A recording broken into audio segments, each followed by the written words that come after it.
जीव हमारी जाति है, मानव धर्म हमारा। हिंदू मुस्लिम सिख ईसाई धर्म नहीं कोई न्यारा।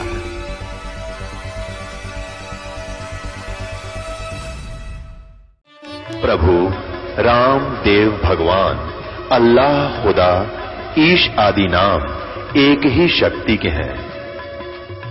वो कैसा है, कहां है, कैसे मिलता है, किसने देखा है? ये प्रश्नवाचक चिन्ह पूर्ण रूप से हटाने के लिए अवश्य सुनिए जगत गुरु तत्वदर्शी संत रामपाल जी महाराज के अमृत वचन, सर्व पवित्र धर्मों के पवित्र शास्त्रों के आधार पर। यहां कहते हैं दुर्योधन से राजा होते और 101 पहलवान, 101 सूरवीर भाई थे और 11 अक्षौणी सेना, 11 करोड़ सेना उसके साथ रहे थी। यानी किरा के कर दे 11 करोड़ सैनिक हो जाता है। और कहते हैं आखिर में उसके शरीर को गिरदों ने भी नहीं खा, इतना नीच बन गया कि उसका शरीर पक्षियों के खाने के भी काम नहीं आया, क्योंकि उसकी मां की दृष्टि से वो वज्र का बन गया था। पुण्यात्माओं, ये सब कुछ ज्ञान सुना करके परमात्मा क्या बताना चाहते हैं? आज सुबह के सत्संग में प्रसंग चल रहा था कि परमात्मा ने आके हमें यथार्थ ज्ञान दिया है और उसमें क्या बताया कि पूर्ण मोक्ष पूर्ण परमात्मा से ही होगा। यहां कोई भी जीव स्थायी नहीं है, अमर नहीं है। 21 ब्रह्मांड में उसके विषय में सुबह जानकारी दी जा रही थी कि 3 परमात्मा हैं। एक ब्रह्म जिसे अक्षर पुरुष भी कहते हैं, जिसको क्षर पुरुष कहते हैं। एक क्षर ब्रह्म, ब्रह्म, ब्रह्म का अर्थ क्या होता है? प्रभु, परमात्मा, ईश, मालिक। अब यहां जैसे अभी तक पुण्यात्माओं आप जी को जब तक इस दास का सत्संग नहीं सुना, इस पृथ्वी में किसी को परमात्मा की डेफिनेशन का भी ज्ञान नहीं है। चाहे वो कितना महर्षि पाक रहा हो और चाहे वो कितनी बात बनांदा हो, सब गुमराह है। उनको कह कह का ज्ञान नहीं, भक्ति मार्ग का। यदि इन महर्षियों को, इन गुरुओं को यदि ये ज्ञान होता तो ये दास बीच में टांग कती नहीं अड़ाता। लेकिन मुझ इस दास के ऊपर मेहर करी कबीर भगवान ने और मेरे पूज्य गुरुदेव ने, और फिर दास को आदेश दे दिया कि इसका तू प्रचार करेगा। क्या मेरी मजबूरी भी बन गई और आवश्यकता भी बन गई कि मैं भी ऐसे ही आपकी तरह भ्रमित था। हनुमान जी का पुजारी था, बाबा श्याम जी की और श्री कृष्ण जी की गीता जी का पाठ रोज कराया करता। लेकिन जब पता चला कि ये साधना शास्त्र अनुकूल नहीं है, शास्त्र विरुद्ध है, गीता जी अध्याय नंबर 16 के श्लोक 23 में स्पष्ट किया है कि जो शास्त्र विधि को त्याग कर मनमाना आचरण, मनमानी पूजा करते हैं, अपनी मर्जी के नाम जाप करते हैं, मनमाना साधना करते हैं, उनको ना तो सुख हो सकता है, ना कोई गति हो सकती है, ना उनका कोई कार्य सिद्ध हो सकता है। यूजलेस, व्यर्थ। तो तब इस दास के ऊपर मेहर हुई आगे प्रचार करने की और आदेश दे दिया कि तू ये, मेरे पूज्य गुरुदेव ने कहा कि आज के बाद तू उपदेश दिया करेगा। उन्हीं का वचन फल रहा है। उन्होंने कहा था कि तू, तेरे समान विश्व में कोई भी संत नहीं होगा। इस दास को अविश्वास तो नहीं हुआ अपने गुरुदेव की वाणी पर अपनी औकात को देखते हुए बहुत कमजोरी महसूस कर रहा था कि मेरे जैसे तुच्छ जीव को क्या कह रहे हैं कि तेरे जैसा संत विश्व में नहीं होगा। उनके वचन पर अविश्वास नहीं था, लेकिन अपनी औकात से परिचित था कि मेरे जैसे तुच्छ जीव को क्या बनाने जा रहे। और कहते हैं साध वचन पलटा नहीं, चाहे पलट जाओ ब्रह्मांड। संत का वचन नहीं टला करता, चाहे विश्व उथल पुथल हो जाए। अब उन्हीं परमेश्वर की प्यारी आत्मा यानी हमारे पूज्य गुरुदेव की कृपा से और कबीर देव की रजा से ये अमृत ज्ञान का खजाना इस दास को मिल गया और ये खुले हाथों बांट रहा है। पूरे विश्व में इसको अब फैला दिया जाएगा, पूरे विश्व में शांति होगी, यह माया की होड़ मिट जाएगी। हम कहाँ से आए थे, कहाँ जाना है, ये हमें ज्ञान हो जाएगा। फिर हम यहाँ पाप नहीं कर सकते, हम किसी को लूट नहीं सकते, हम लुट सकते हैं। परमात्मा कहते हैं कबीरा आप ठगाइए और न ठगिए कोई, आप ठगाएं सुख होएगा और ठगें दुख होए। तो हम परमात्मा के संविधान से परिचित हो जाएंगे, फिर हम गलती नहीं कर सकते।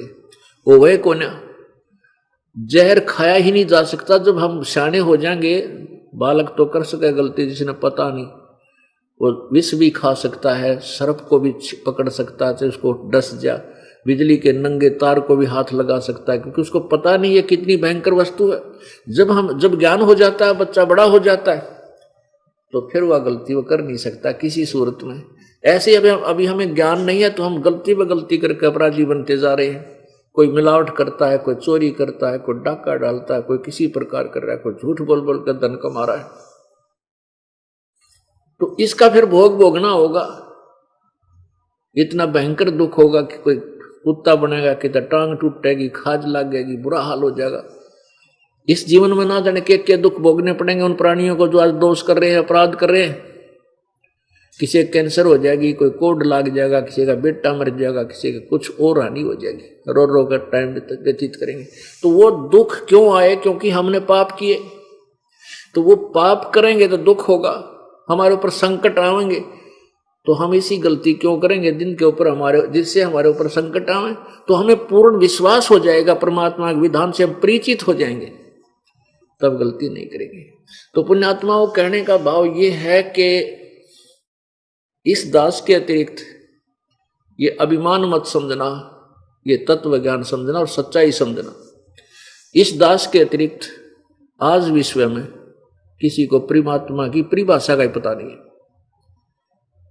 तो परमात्मा जैसे ब्रह्म शब्द है, वैसे ब्रह्म कहो, चाहे राम कहो, गॉड कहो, अल्लाह कहो, खुदा कहो, साब कहो, ये एक शक्ति बोधक शब्द है।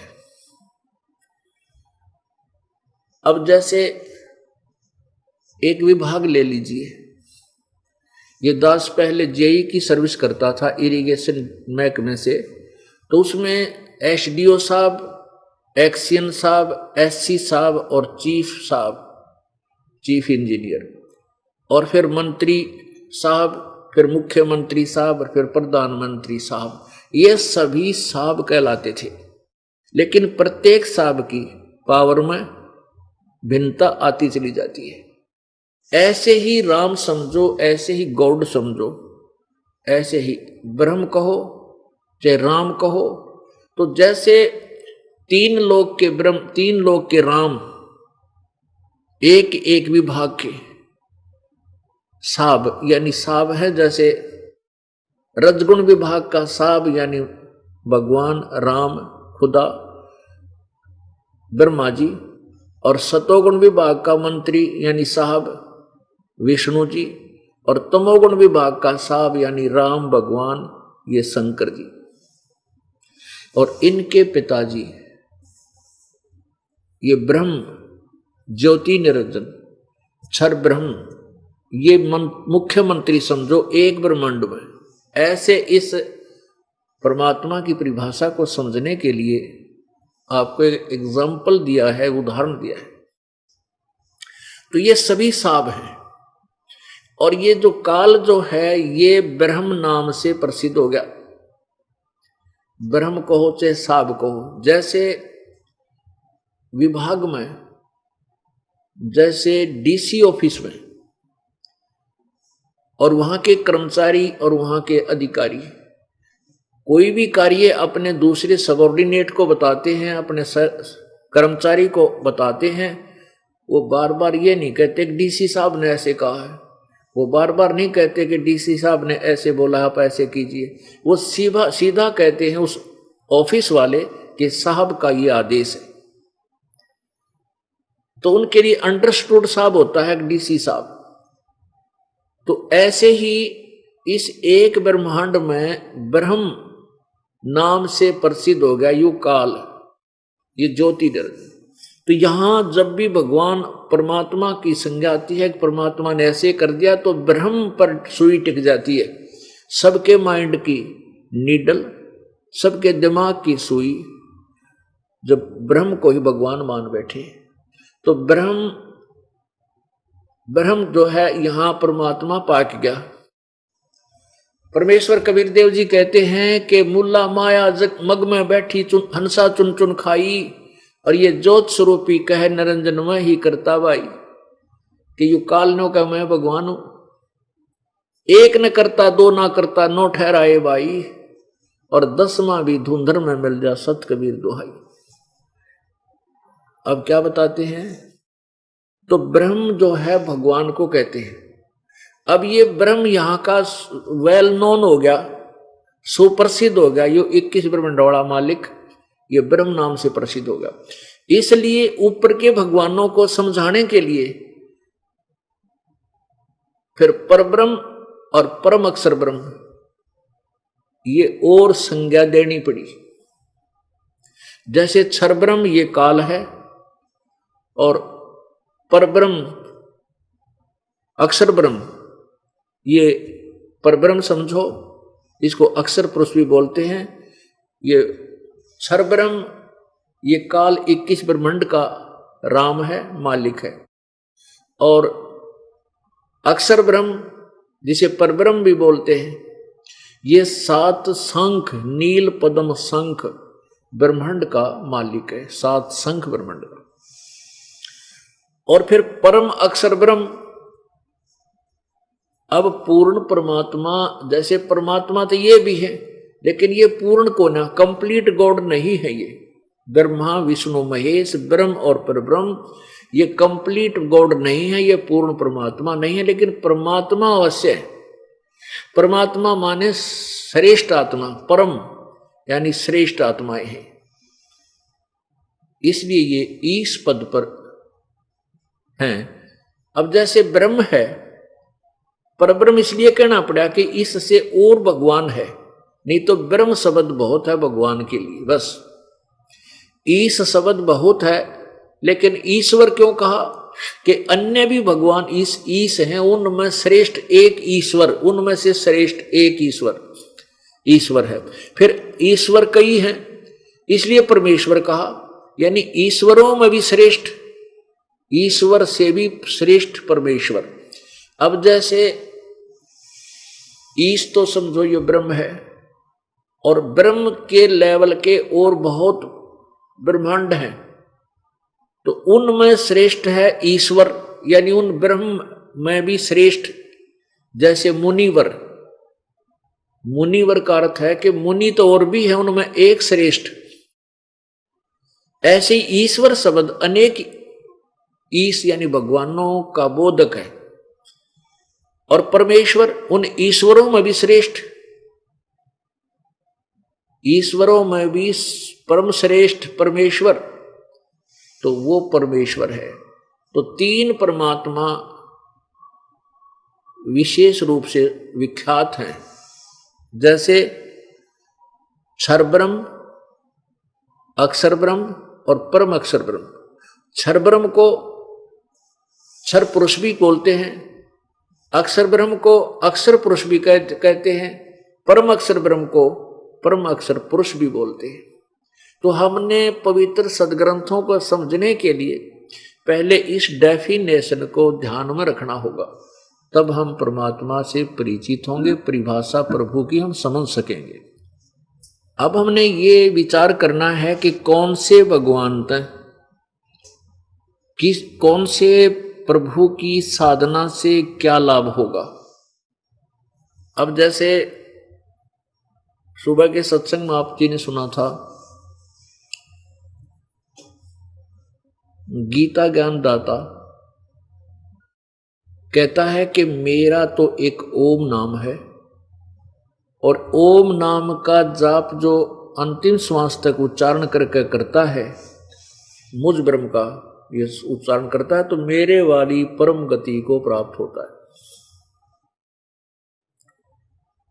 और अपनी परम गति को 7वें अध्याय के 18वें श्लोक में कहता है वो भी अनुत्तम है, व्यर्थ है। इसलिए कहा कि तू 18वें अध्याय के 62वें श्लोक में कहा कि अर्जुन तू सर्वभाव से उस परमेश्वर की शरण में जा, उसकी कृपा से ही तो परम शांति और शाश्वत स्थान यानी सत्य लोक को प्राप्त होगा, जहां जाने के बाद तेरी फिर मृत्यु नहीं होगी। पुण्यात्माओं, हम सभी को जन्म और मृत्यु का दीर्घ रोग लगा है, और जब तक ये जन्म मृत्यु का रोग नहीं कटेगा तब तक सुख की उम्मीद मत करना। यहां पर परमात्मा कहते हैं तंद्र सुखिया कोई ना देखा, जो देखा सो दुखिया हो। उदय अस्त की बात क्रम ने सबका किया विवेका हो। घाटा बाद सब जग दुखिया, क्या गृहस्थी बैरागी हो। और सुखदेव ने दुख के डर से गर्भ में माया त्यागी हो। फिर बताते हैं कि जंगम दुखिया योगी, दुखिया तपस्वी को दुख दूना हो। आशा तृष्णा सब में व्यापक, कोई मैल ना सुना हो।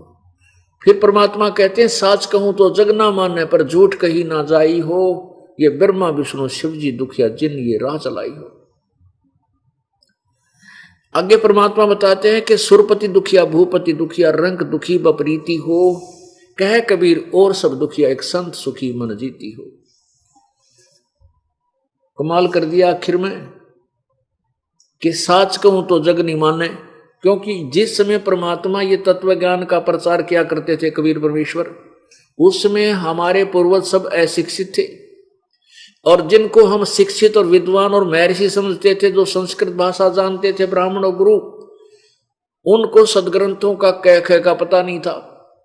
परमात्मा उसी समय कहा करते ब्रह्मा विष्णु महेश अजरो अमर नहीं है, इनकी पूजा से मोक्ष नहीं है, ना तुम्हारा कोई कर्म दंड कट सकता है, ना तुम्हें कोई सुख हो सकता है।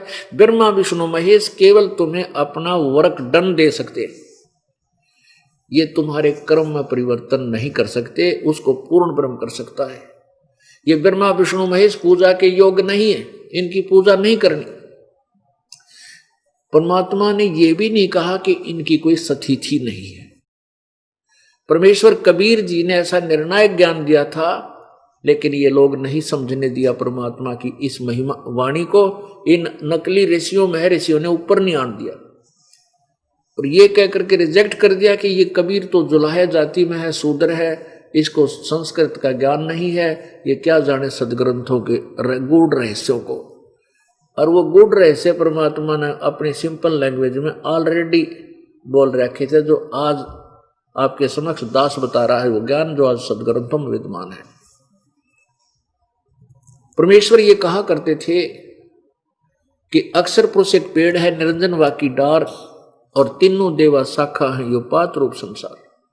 अब पुण्यात्माओं, कबीर परमात्मा ने ये नहीं कहा कि ब्रह्मा विष्णु महेश रिजेक्ट कर दो, रिजेक्टेड है, नहीं, केवल समझाने का तरीका अपनाया। ये देखिएगा पवित्र गीता श्रीमद् भगवत गीता जी, इसमें अध्याय नंबर 15 के श्लोक नंबर 1 में ये प्रमाण दिया है कि तत्वदर्शी संत की पहचान क्या है। अब पवित्र श्रीमद् भगवत गीता को समझने के लिए आपको एक नए सिरे से थोड़ा सा ज्ञान समझाना पड़ेगा।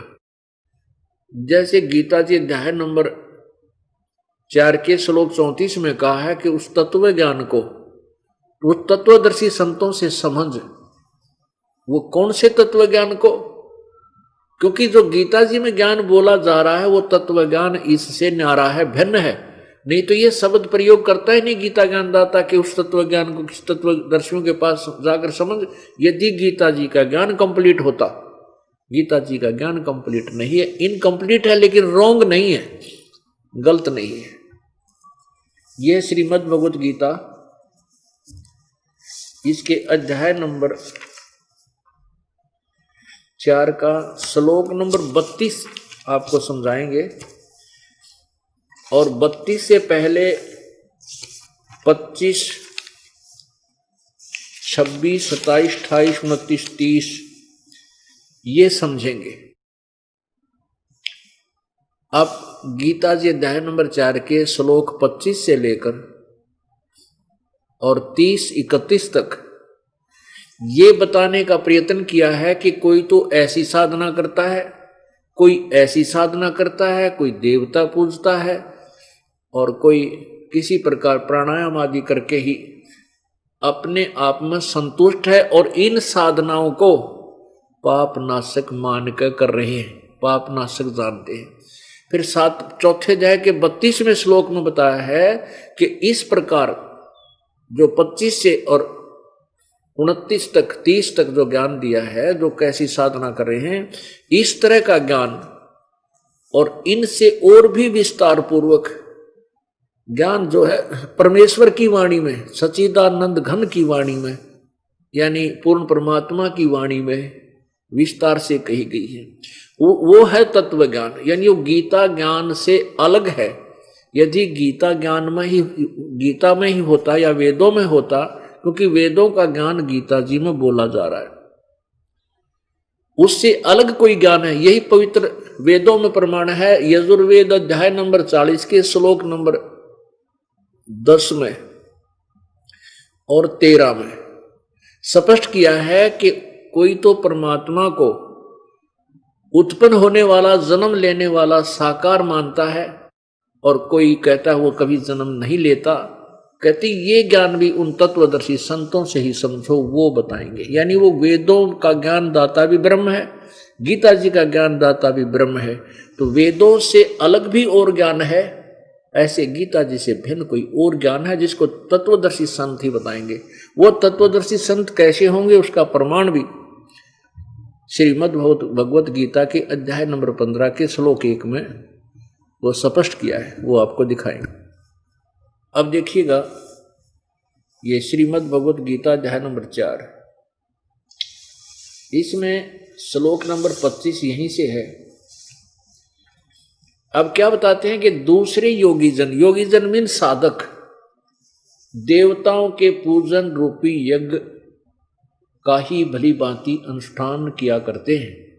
अन्य योगीजन यानी साधक ब्रह्म अग्नौ परब्रह्म यानी ब्रह्म अग्नौ परब्रह्म परमात्मा रूप अग्नि में अभेद दर्शन रूप यज्ञ का ही के द्वारा ही आत्म रूप यज्ञ का हवन किया करते हैं। इसका क्या अर्थ है कि कुछ तो साधक देवताओं की पूजा करते हैं,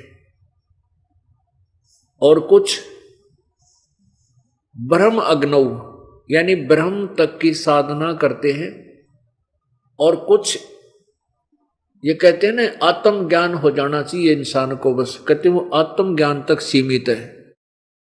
आगे देखिएगा 26 में क्या कहा है, अन्य योगीजन श्रोत्र आदि समस्त इंद्रियों को संयम रूप अग्नि में हवन किया करते हैं। दूसरे योगीजन शब्द आदि समस्त इंद्रियों को, समस्त विषयों को इंद्रिय रूप अग्नि में हवन किया करते हैं। 27 में दूसरे योगीजन इंद्रियों की संपूर्ण क्रियाओं को और प्राणों की समस्त क्रियाओं को ज्ञान से प्रकाशित आत्म सिंह योग रूप अग्नि में हवन किया करते हैं। 28 में कहा कि कई पुरुष द्रव्य संबंधी ज्ञान संबंधी यज्ञ करने वाले, जो भंडारे बुंडूरे लगाते हैं ना, जो धन से होने वाली है। कोई तपस्या रूप यज्ञ माने साधना, कोई तपस्या करते हैं, और कुछ योग ही करते हैं, यानी आसन वगैरह लगा कर उन फाइनल मान रहे हैं, दूसरे योग रूप यज्ञ करने वाले हैं। और कुछ कितने ही अहिंसा आदि तीक्ष्ण व्रतों से युक्त यत्नशील स्वाध्याय रूप ज्ञान यज्ञ करने वाले हैं। कुछ तो अहिंसावादी हैं, जैसे आपने देखा होगा मुंह पर पट्टी बांध कर और पैरों से नंगे, कुछ तो मुंह पर पट्टी बांध कर आपने देखा होगा घूमते हैं, भी हम जीव हिंसा नहीं करते, अपने कोई ऐसे जीव ना मर जाए मुंह के अंदर आकर नंगे पैरा फिरते हैं कि हमारे पैरों जूते पहराएंगे तो कहीं जीव ना मर जाए, यानी केवल उस सन भक्ति मान रहे हैं कि इसी से हमारा मोक्ष हो जाएगा। और कुछ केवल स्वाध्याय करते हैं, नित्य पाठ करते हैं, जैसे ये गायत्री जाप जो करते हैं, गायत्री जाप, इन्होंने गायत्री जाप के बना रखा है, ओम शब्द लगा दिया, किसके साथ, यजुर्वेद अध्याय नंबर 36 के मंत्र नंबर 3 के साथ में। पुण्यात्माओं, इस गायत्री मंत्र जो इन्होंने बना लिया अज्ञानियों ने, इसके पढ़ने से क्या लाभ होगा? सब स्वाध्याय का भी लाभ क्या है? एक यज्ञ, ज्ञान यज्ञ है बस। और यज्ञ क्या है? एक यज्ञ धर्म की, दूसरी यज्ञ ध्यान, तीसरी यज्ञ हवन की, चौथी यज्ञ प्रणाम, पांचवी यज्ञ ज्ञान की। इन 500 यज्ञों का जो फल है ये अलग है, मोक्षदायक नहीं है, लेकिन मोक्ष में सहयोगी है। अब जैसे कोई व्यक्ति का भयंकर बीमारी है, डॉक्टर जाते ही उसका ग्लूकोज लगा देगा। ग्लूकोज रोग काटने वाली बीमारी दवाई नहीं है ग्लूकोज, लेकिन वो ग्लूकोज शरीर को सहारा देती है, जो जल की पूर्ति है उसको पूरा कर देती है। लेकिन रोग के काटने की और अलग ट्रीटमेंट होता है, वो गोलियां, वो इंजेक्शन अलग लगाने पड़ते हैं जो रोग काटेंगे।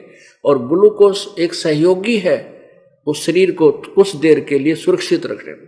यदि ग्लूकोज ही चढ़ाता रहे और वो उस डॉक्टर के पास उस रोग की दवाई है नहीं जो रोग काटे, तो वो प्राणी जीवित नहीं रह सकता, वो मृत्यु को प्राप्त होगा, नष्ट हो जाएगा।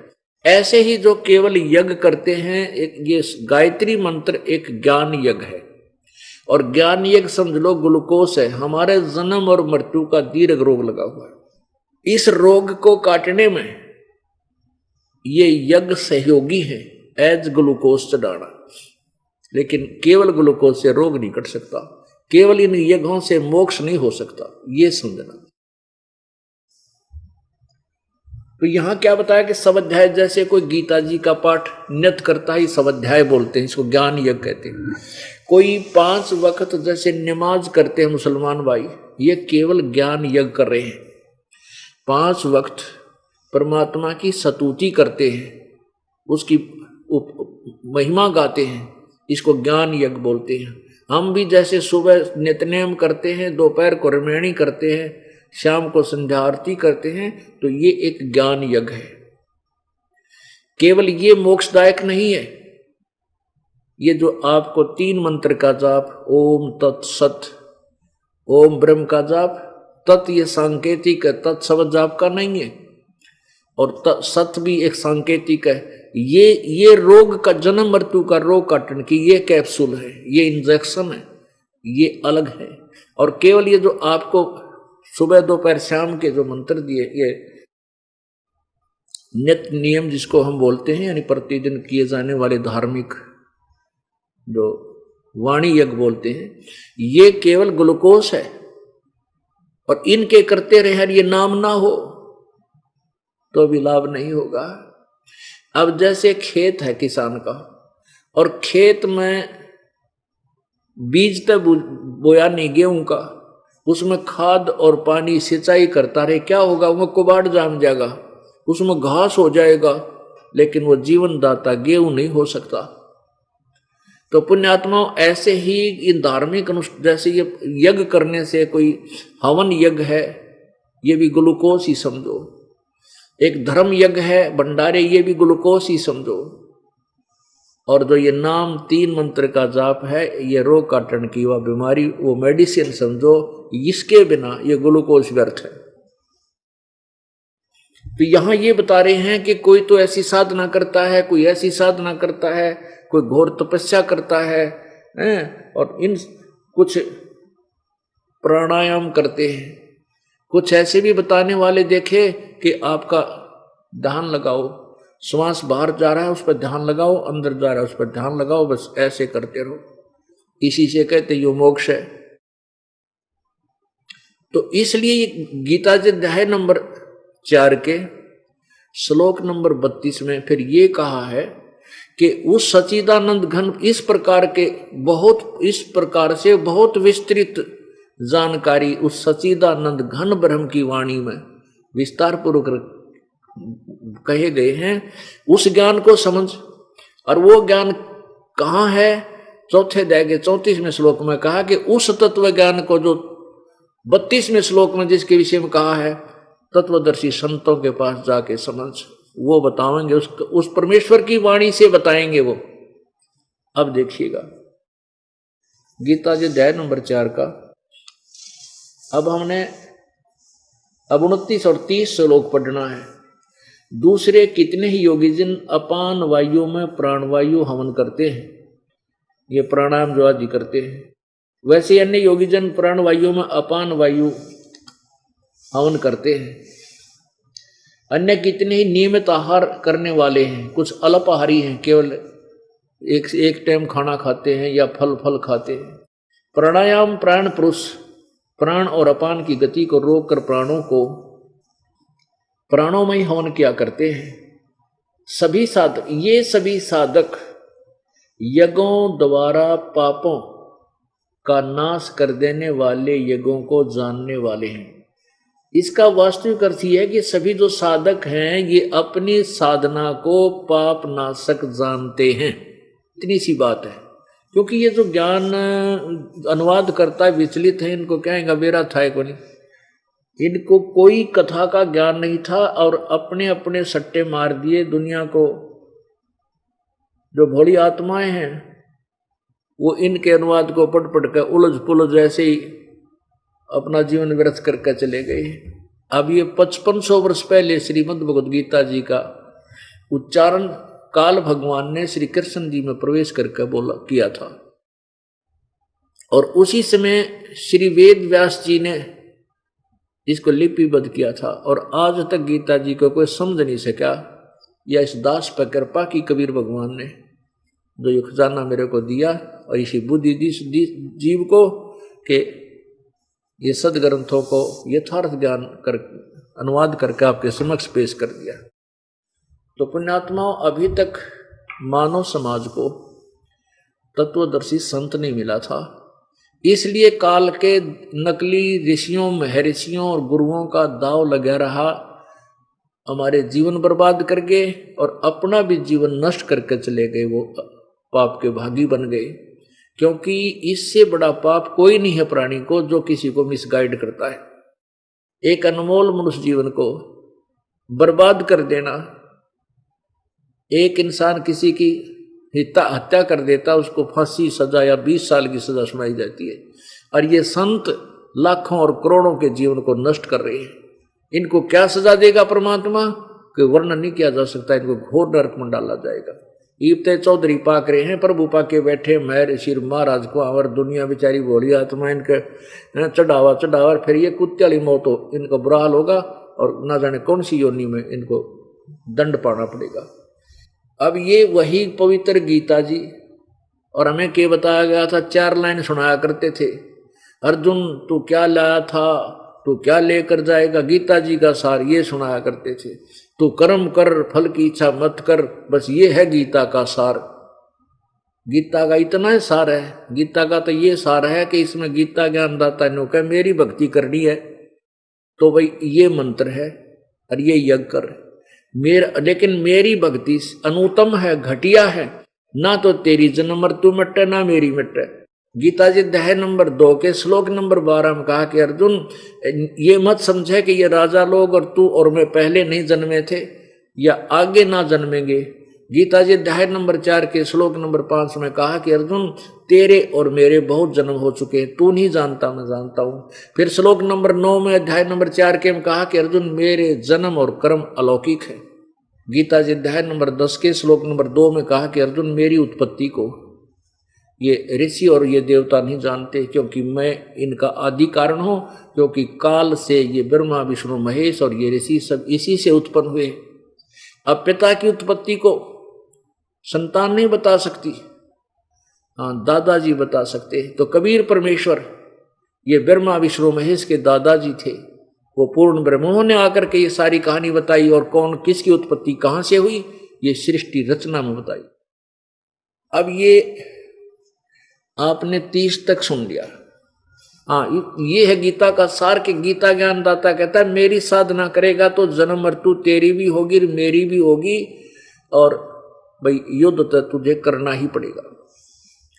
फिर गीता जी अध्याय नंबर 18 के श्लोक नंबर 62 में कहा कि सर्वभाव से तू उस परमेश्वर की शरण में जा जिसकी कृपा से तू परम शांति, यानी वहां फिर तने युद्ध नहीं करना होगा और शाश्वत स्थान सदा रहने वाले लोक में चला जाएगा, तेरी फिर जन्म मृत्यु नहीं होगी। गीता जी अध्याय नंबर 15 के श्लोक नंबर 4 में कहा है कि तत्व ज्ञान प्राप्त होने के पश्चात उस परमेश्वर के उस परम पद की खोज करनी चाहिए, जहां जाने के बाद फिर लौटकर इस संसार में प्राणी नहीं आते, साधक नहीं आते, अर्थात उनको पूर्ण मोक्ष हो जाता है। और वो उसी परमात्मा से सब ब्रह्मांडों की रचना हुई है, संसार रूपी वृक्ष की जो है ये विस्तार को प्राप्त हुई है, और उसी की शरण में मैं हूं। ये है गीता का सार कि मेरी शरण में रहना है तो ओम नाम है, और जन्म मृत्यु सदा रहेगी, तेरी भी होगी मेरी भी होगी, ब्रह्म बोल रहा है। और यदि तूने पूर्ण मोक्ष चाहिए, तेरा फिर कभी मृत्यु ना हो, सदा सुखी रहना चाहता है, तो उस परमेश्वर की शरण में जा। उसके लिए तत्वदर्शी संतों की खोज कर, और फिर वो उसको 3 मंत्र का जाप देंगे। 17वें अध्याय के 23वें श्लोक में कहा है ओम तत्सत इति निर्देश है ब्रह्मणे त्रिविध समर्थ। ब्रह्मणे माने सच्चिदानंद घन परमात्मा की साधना का ये ओम तत्सत 3 मंत्र का जाप है। इसको वो तत्वदर्शी संत खोल कर बताएगा। यो है गीता का सार है। और वो 4 लाइन गाया करते, तू क्या लेकर आया था, तेरा क्या जाता है, तू कर्म कर फल की इच्छा ना कर, आत्मा अजर अमर है, ये मरती ही नहीं है। ये इसके कहने तक काम चल गया नो भाई कि इससे कितनी देर शांति मिलेगी, 5 सेकंड पढ़ा इतने भी शांति को ना। वो तो जैसे आपके ऊपर आपत्ति आई हुई है और परमात्मा की ऐसी साधना आपको दी जाएगी कि आपके उस दुख ने निवारण कर दे, तब आत्मा की शांति होगी और ज्ञान समझ में होगा। अब 31वें श्लोक में क्या कहा है, 4थे अध्याय के 31वें श्लोक में, उसमें क्या कि जो साधना नहीं करते वह तो दुखी है ही है।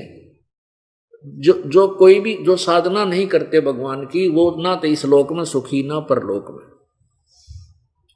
फिर 32 में बताया है कि इस प्रकार के बहुत प्रकार के यज्ञ, जैसे तूने अभी बताया 24 से 29 तक, इस प्रकार के बहुत प्रकार के यज्ञ सच्चिदानंद घन परमात्मा की वाणी में विस्तार से कहे हैं। इन्होंने अनुवाद गलत कर दिया। देखिएगा ये 4थे अध्याय का ये 32वां श्लोक, ये लिखा है एवं बहुविधा यज्ञा वितता ब्रह्मणे मुखे कर्मजान विदितान सर्वान एवं ज्ञातवा मोक्ष विमोक्ष से। इन्होंने अनुवाद किया इस प्रकार और भी बहुत तरह के यज्ञ। अब यहाँ डोब दी नबास जो इनकी बुद्धि में ना आई ना, बकवाद कर दी। और ब्रह्मणे माने वेद कर दिया, वेद की वाणी में। अरे वेद की वाणी क्या होती, वेद तो बोल ही रहा, ये वेदों का ज्ञान। अब देखो 70वें अध्याय के 23वें श्लोक में, यहां से लेंगे हम ब्रह्मणे का अर्थ। ओम तत्सत इति निर्देश है ब्रह्मणे त्रिविध समर्थ। ये ब्रह्मणे का शब्द यहां लेंगे। ओम तत्सत ऐसे यह त्रिविध 3 प्रकार का। अब ब्रह्मणे माने सच्चिदानंद घन ब्रह्म का, निर्देश माने नाम कहा। ये तो इन ज्ञान तक में था नहीं, उलझ पुलझ कर दिए। निर्देश माने यो आदेश है। और उस देखो ओम तत्सत इति निर्देश है ब्रह्मणे त्रिविध समर्थ है। ब्रह्मणे माने पूर्ण परमात्मा परम अक्षर ब्रह्म सच्चिदानंद घन ब्रह्म की साधना का ओम तत्सत यही निर्देश है, आदेश है, नथिंग एल्स। और इसको 3 प्रकार से इसका सिमरण होता है। जिन्होंने ये नाम प्राप्त है उनको पता है 3 विधि से कैसे होता है। अब हमने सिर्फ यहां अपना इतना उद्देश्य है कि ये लेना है ब्रह्मणे माने सच्चिदानंद घन ब्रह्म है, ब्रह्मणे। इन्होंने यहां गलती ये कर दी कि ब्रह्मणे का अर्थ वेद की वाणी लिख दी है, तरह गजब है। ब्रह्मणे यहां लिख दो सच्चिदानंद घन ब्रह्म की वाणी में, यानी पूर्ण परमात्मा की परम अक्षर ब्रह्म की वाणी में, कबीर वाणी में विस्तार से कहे गए हैं। क्या कहा है कि इस प्रकार और भी, और नहीं है, इस प्रकार के बहुत से यज्ञ परमेश्वर की वाणी में, कबीर वाणी में विस्तार से कहे गए हैं।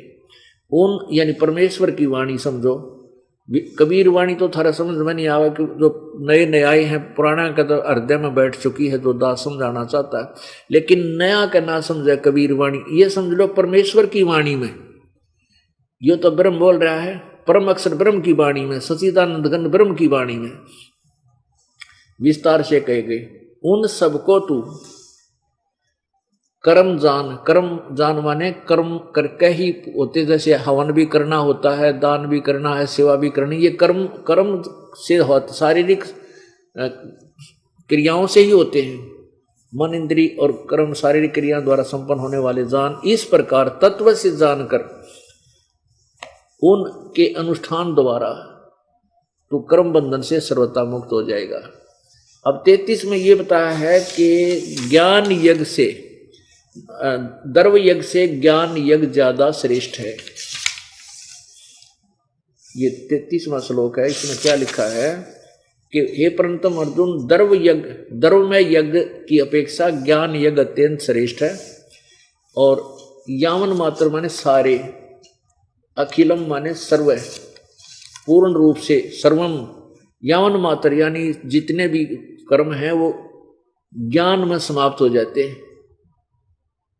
अब पुण्यात्माओं, जब तक हमें ज्ञान नहीं है तो कोई कुछ साधना कर रहा है, कोई दान कीर्तन कर रहा है, कोई कीर्तन मंदिर का लठगढ़वा दे है, कोई कीर्तन कुछ कर देता है। अब कहते हैं कहीं भंडारे करवा देता है। जब तक तुझे यो नहीं पता कि तू जो क्रिया कर रहा है इसका फल क्या है, व्यर्थ के डले ढूंढते। अच्छा, सबसे पहले ज्ञान समझ। इस द्रव्य से, धन से जो यज्ञ यानी धार्मिक अनुष्ठान हो रहे हैं, इनसे ज्ञान श्रेष्ठ है। यानी तत्व ज्ञान को समझ कर फिर कर वो दान जो ठीक ठिकाना होगा और तुझे लाभ देगा। अब ऐसे कितने करोड़ियां पर गेहूं बीज दे, क्या लाभ उसका? पहले प्रोसीजर समझ कि गेहूं को कैसे बीजा जाता है, इसका क्या लाभ है, कैसे वो जमीन तैयार की जाती है, उसको समझ, उस ज्ञान को फिर बो गेहूं, फिर गेहूं बीज, फिर उसका पूरी प्रॉपर तरीके से, फिर आप धनी हो जाओगे। तो कहने का भाव यह है कि ज्ञान यज्ञ द्रव्य यज्ञ से श्रेष्ठ है। अब उस ज्ञान को, उस तत्व ज्ञान को कौन से को, जो चौथे अध्याय के 32वें श्लोक में कहा कि जो परमेश्वर की वाणी में लिखा विस्तार से, उस ज्ञान को तू तत्वदर्शी संतों को समझ। ये देखना, ये है 34वां श्लोक। उस ज्ञान को, परमेश्वर की वाणी वाले ज्ञान को, मुख्य ज्ञान में जो भगवान से उच्चारित ज्ञान है उसको, उस ज्ञान को तू तत्वदर्शी ज्ञानियों के पास जाकर समझ। उनको भली भांति दंडवत प्रणाम करने से, उनकी सेवा करने से, कपट छोड़कर सरलता पूर्वक प्रसन्न करने से परमात्म तत्व को भली भांति जानने वाले ज्ञानी महात्मा तुझसे तत्व ज्ञान का उपदेश करेंगे। अब पुण्यात्माओं, कति क्लियर हो गया कि गीता ज्ञान से अन्य कोई और ज्ञान है जो तत्व ज्ञान है। और गीता ज्ञान दाता अगर ये लिख रहा है कि उनसे किसी और से पूछो, तो वो नहीं जानता इस ज्ञान को, ये अंडरस्टूड है। अब 15वें अध्याय के प्रथम श्लोक में बताया है कि वो तत्वदर्शी संत की पहचान क्या होगी। अब देखिएगा ये पवित्र गीता, श्रीमद् भगवद गीता अध्याय नंबर 15 और श्लोक नंबर 1 में आपको दिखाते हैं।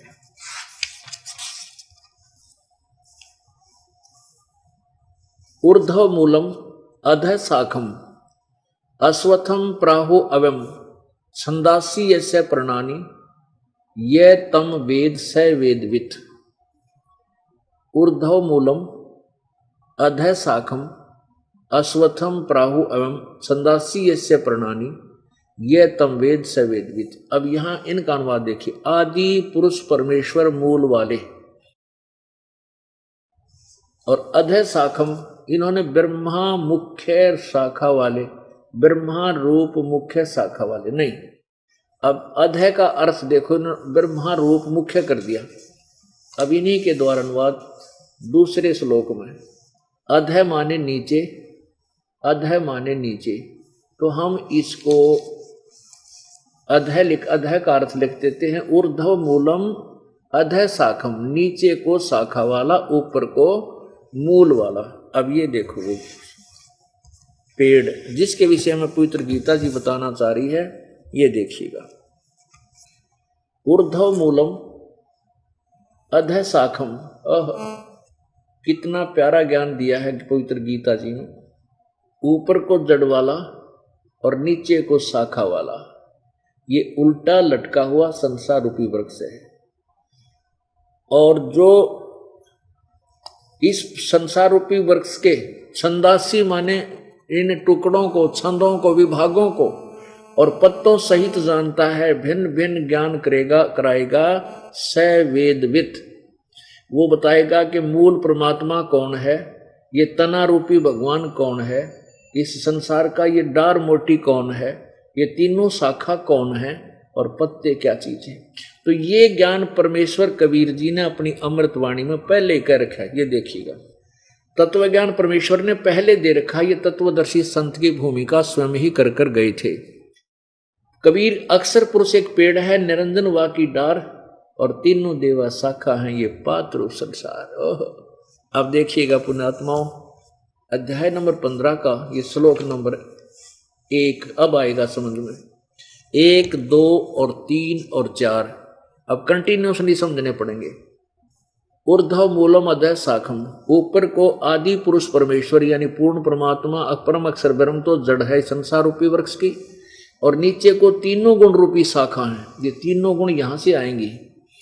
ये दूसरे में लिखा है कि उस संसार वृक्ष की तीनों गुण रूप विषय पर वाला शाखाएं, आदि तरक योनि रूपी शाखाएं नीचे और ऊपर फैली हुई हैं। मनुष्य लोक सर्वत्र नहीं है, केवल ऊपर ही लिखा ऊर्ध्व। और मनुष्य लोक में कर्मों के बांधने वाली ये मुख्य कारण है, जड़ें हैं, और नीचे और ऊपर फैली हुई है। अब देखो यहां से फिर शुरू कीजिए प्रथम श्लोक। ऊपर को मूल वाला, नीचे को तीनों गुण रूपी शाखा वाला, ये संसार रूपी वृक्ष है, अविनाशी वृक्ष का है। और छंदासी यस्य प्रणाली, इसके विभाग हैं। छंदासी माने विभाग, टुकड़े, छंद, न्यारे न्यारे, और पत्ते हैं। ये तम वेद, जो इनको, इन टुकड़ों को, पत्तों सहित विभागों को जानता है, तम माने उसको, वेद माने जानता है। उस अज्ञान अंधेरे में छुपे हुए उस तत्व को जानता है। स वेदवित, वो वेद के तात्पर्य का जानने वाला है। स वेदवित, यहां देखिएगा। और आदि पुरुष परमेश्वर मूल वाले, और अधय शाखम, ये इनको ब्रह्मा मुख्य रूप मुख्य शाखा वाले नहीं, नीचे को शाखा वाले संसार रूपी पीपल के वृक्ष को अविनाशी कहते हैं। इन्होंने छंदासी का अर्थ वेद कर दिया, नहीं। यस्य माने इसके, छंद, पत्ते आदि जो छंद हैं, विभाग हैं, उनको, जो इस संसार रूपी वृक्ष को जो पुरुष, जो संत मूल सहित तत्व से जानता है, यानी पत्तों तक लेकर और मूल सहित जानता है, वेद माने जानता। स वेदवित, वह वेद के तात्पर्य को जानने वाला है, अर्थात वो तत्वदर्शी संत है। अब फिर दूसरे में कहा है, उस संसार की तीनों गुण रूप, ये तीनों गुण क्या हैं? अब ये साथ ही साथ कंसेप्ट क्लियर करना पड़ेगा। 3 गुण के हैं। रजगुण ब्रह्मा है, सतगुण विष्णु है, तमगुण शिव जी।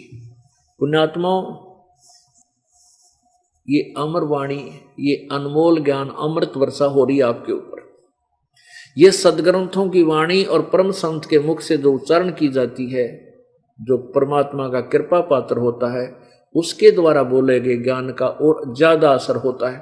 तो आपके ऊपर जो ज्ञान अमृत वर्षा हो रही है इस दास के माध्यम से, प्रभु की कृपा से, ये आपको अत्यधिक लाभ दे रहा है।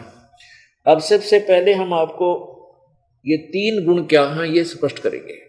इसके लिए आपको एक संस्कृत सहित, ये देखिएगा, देवी मद भागवत दिखाते हैं, जिससे स्पष्ट होगा कि ब्रह्मा रजगुण है, सतगुण विष्णु है, तमगुण शंकर है। ये है श्रीमद् देवी भागवत हिंदी टीका सहित भाग 1। ये कहां से प्रकाशित है? अथ देवी भागवतम भाषा सभाष टीकम समाटम खेमरा श्री कृष्ण दास प्रकाशन बंबई 4। इसके हम, ये कौन है, इसके हम तीसरे सकंद को आपको दिखाते हैं।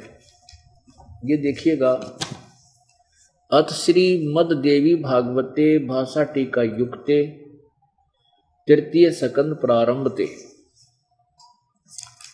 अब यहां देखना प्रश्न नंबर 11 पे,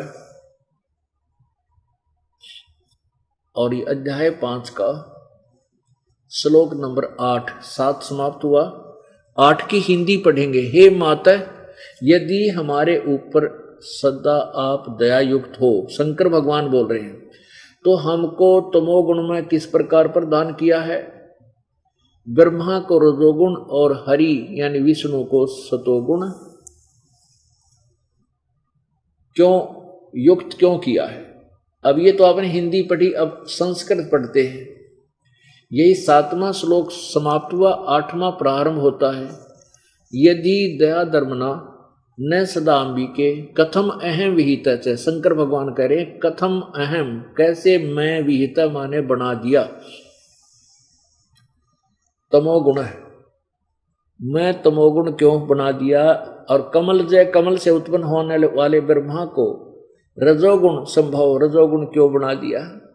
और सुहित किमु सतोगुण हरि, और इस विष्णु को आपने सतोगुण क्यों बना दिया?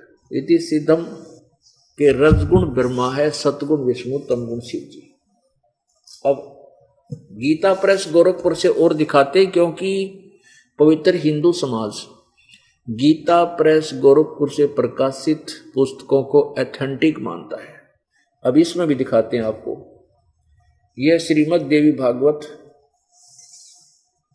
गीता प्रेस गोरखपुर से प्रकाशित है। श्रीमद् भागवत देवी भागवत संपादक हनुमान प्रसाद पोदार चमन लाल गोस्वामी। ये कहां से प्रकाशित हुई है, किसने छापी है? प्रकाशक एवं मुद्रक गीता प्रेस गोरखपुर, गोविंद भवन कार्यालय कोलकाता का संस्थान।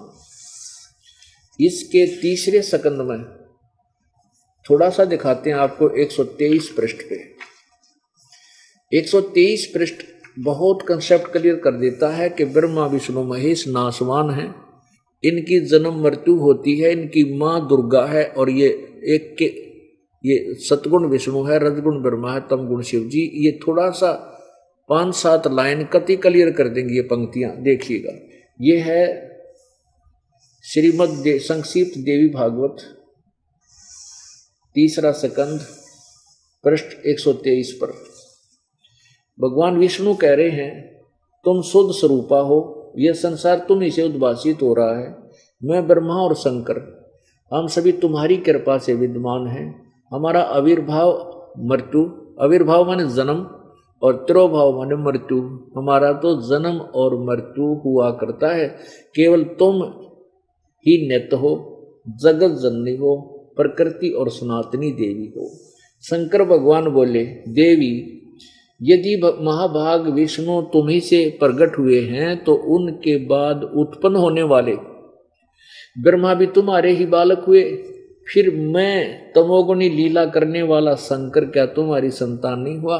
अर्थात मुझे भी उत्पन्न करने वाली तुम ही हो। आगे देखो, इस संसार की सृष्टि स्थिति और संहार में तुम्हारे गुण सदा समर्थ हैं। उन्हीं तीनों गुणों से उत्पन्न हम ब्रह्मा विष्णु एवं शंकर नियमानुसार कार्य में तत्पर रहते हैं। अब इससे क्या सिद्ध हो गया? रजगुण ब्रह्मा है, सतगुण विष्णु, तमगुण शिव जी। ऊपर को जड़ वाला परमेश्वर ने यही गीता जी वाला ज्ञान कबीर भगवान ने 600 वर्ष पहले बोला था अपनी वाणी में, सच्चिदानंद घन की वाणी में। और इन नकली संतों ने, गुरुओं ने, ऋषियों ने परमात्मा की उस वाणी को रिजेक्ट करके डाल रखा था कि वो क्या जाने, वो तो शिक्षित था, वो जुलाहा था, उसने संस्कृत नहीं आती थी, उसकी बातों में मत आइयो। परमात्मा उसी समय कहा करते थे, वह कहते थे ये ब्रह्मा विष्णु महेश पूजा के योग नहीं है भाई, ये भी अपने कर्म दंड को भोगते हैं, ये तुम्हारे कर्म दंड को कैसे काटेंगे। परमात्मा ये नहीं कहा करते कि ये रिजेक्टेड हैं, नहीं, ये इस संसार रूपी वृक्ष के एक इंपॉर्टेंट पार्ट हैं। अब जैसे अब आपके समझ में आओगा परमात्मा क्या कहा करते, ये दास उन्हीं का बताया ज्ञान बता रहा है। अब जैसे इस दास का ज्ञान सुनकर जो पहली बार कहीं सुनता है आंशिक ज्ञान को, उसमें एक समय ऐसा भी कहा जाता है कि ब्रह्मा तीनों गुणों के पुजारी, रजगुण ब्रह्मा, सदगुण विष्णु, तमगुण शिव जी के तीनों गुणों के पूजा करने, जिनका ज्ञान इन्हीं के द्वारा हरा जा चुका। 7वें अध्याय के 12 से लेकर 15 में स्पष्ट किया है। वो राक्षस स्वभाव को धारण किए हुए मनुष्यों में नीच दुष्कर्म करने वाले मूर्ख मेरी पूजा भी ना करते, तो इस ज्ञान ने सुनकर वह विदक जहां है। अन्यों कहें तुम्हारा गुरु जी तो ना ब्रह्मा विष्णु महेश के पुजारियों को राक्षस बता, मैं नहीं बता रहा, दास की क्या हिम्मत में किसी ने कुछ बता दूं, मेरे कैसा दुष्ट नहीं था कोई गलत ज्ञान किसी को वैसे बेहुदी टिप्पणी करूं। मैं तो श्रीमद् भगवत गीता में लिखे हुए ज्ञान को एज इट इज पढ़ कर सुना रहा हूं, और जो उसका निर्णायक अर्थ है वो भी साथ में पेश कर रहा हूं। ये क्यों कहा परमात्मा ने, क्योंकि इनकी पूजा से हानि है, लाभ नहीं। अब क्लियर किया जाएगा ये कंसेप्ट। अब जैसे ये संसार रूपी उल्टा लटका हुआ वृक्ष है, इसकी तीनों परमात्मा, तीनों भगवान, तीनों देवता ये शाखा हैं, तो ये है तो इंपॉर्टेंट पार्ट, इसको काट कर फेंका नहीं जा सकता, इसको इस संसार रूपी वृक्ष से अलग नहीं कर सकते टहनियों को, क्योंकि टहनियों से ही हमें लाभ मिलता है।